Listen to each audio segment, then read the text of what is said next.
How's it going, everyone? It's Sam. This is going to change everything. There's a company today that bought another company, and I think it's very indicative of where the future is going. And it will change the valuation of every asset on Earth. It will have to be repriced because of this new wave. We also have a ton of news, a ton of Bitcoin news, people buying Bitcoin. We also have the FUDsters, the people that continue to say Bitcoin's going to crash, coming out of the woodwork.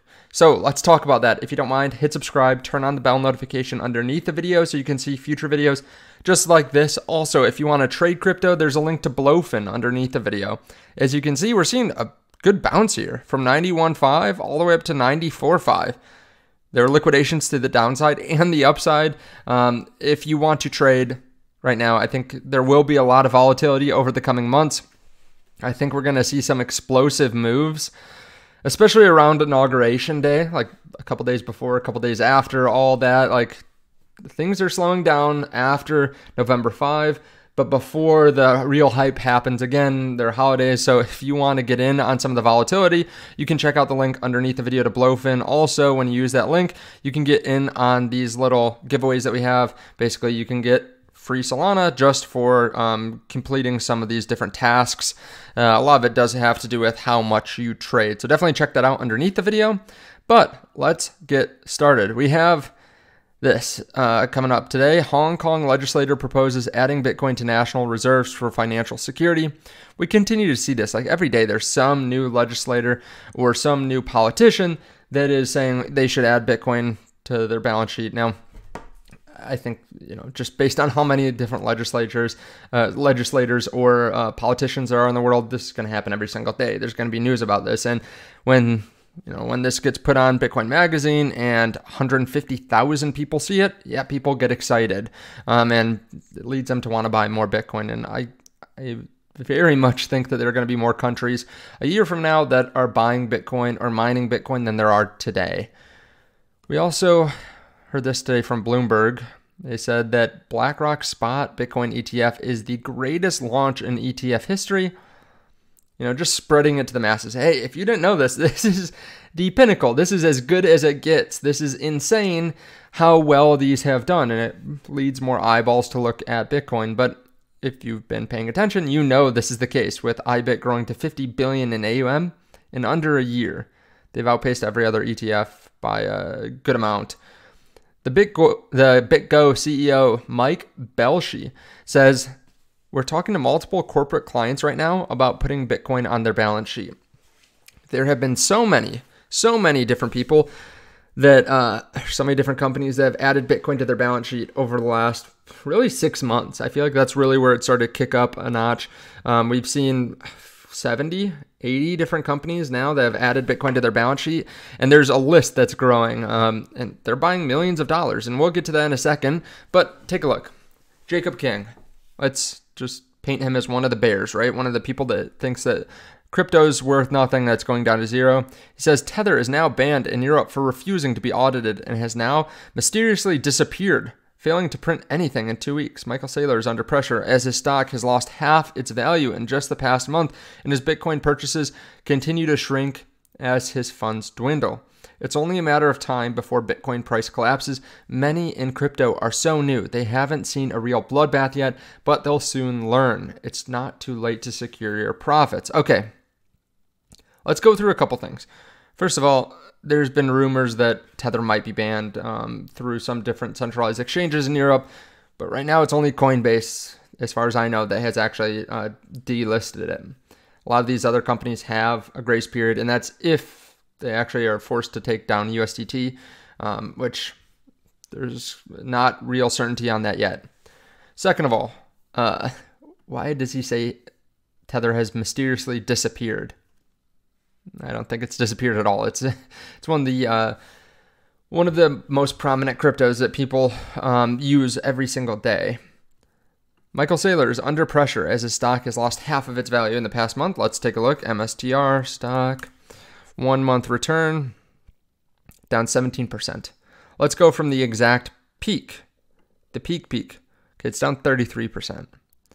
So not really that close to half.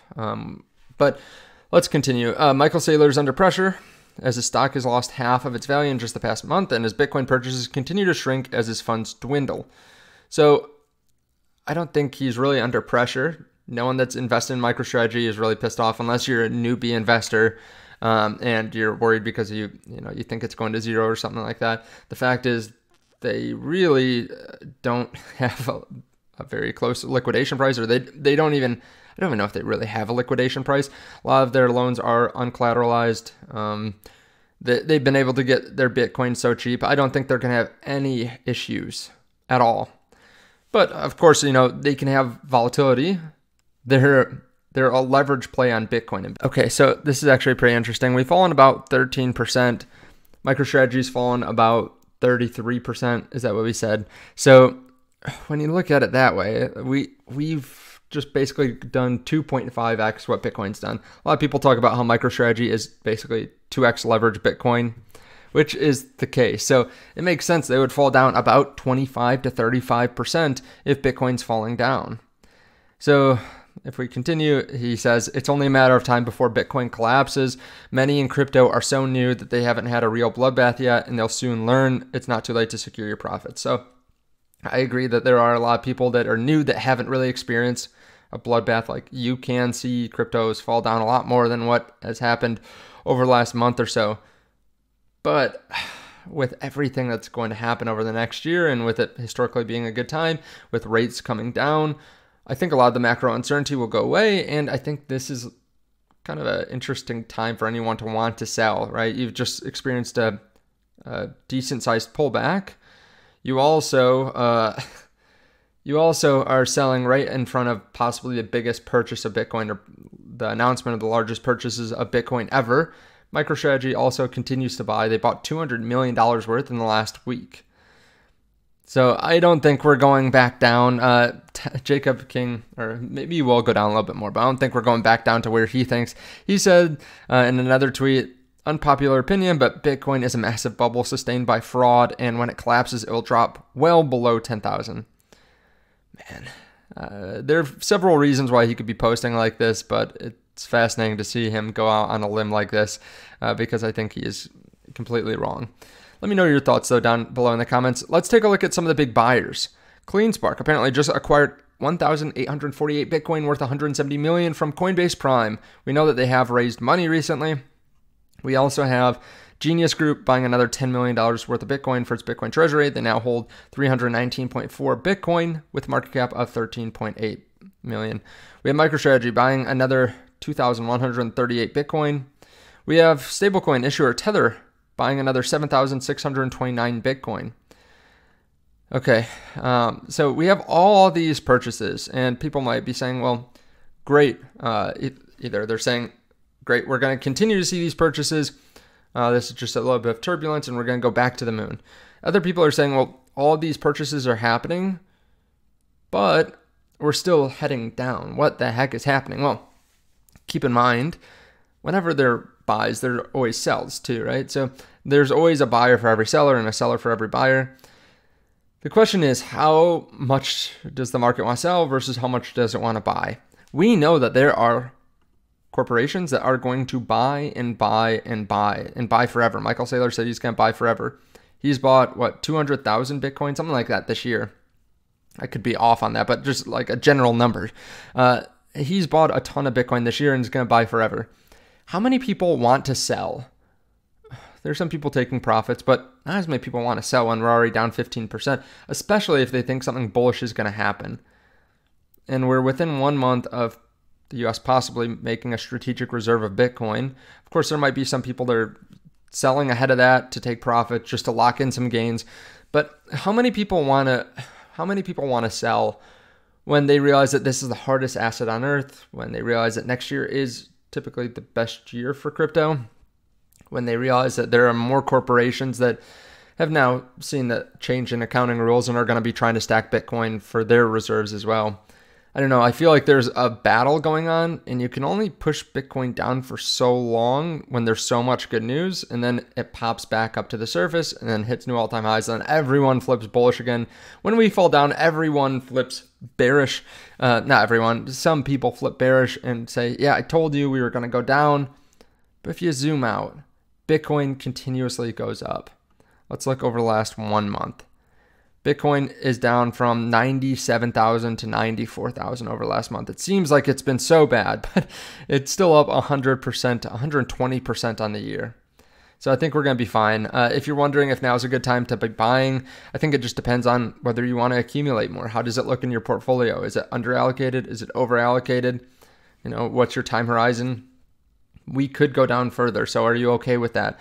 We could go up further. Are you okay with that if you don't buy enough? Are you going to be okay with that? You have to weigh it out, but I don't think now is the worst time to be dollar cost averaging if you're realizing that the price can still go down and you're okay with that, right? I think now, you know, just like a week ago, just like a month ago, just like 2 months ago, you know, we're looking really bullish, a lot of good news. We still have the possibility of a strategic Bitcoin reserve. The fear and greed index for crypto is down at 50. So yeah, I don't think we're being too greedy. I don't think anything looks blow off toppy or that we've already hit all-time highs or anything like that, or that we've hit the peak of the cycle. But of course, do your own due diligence.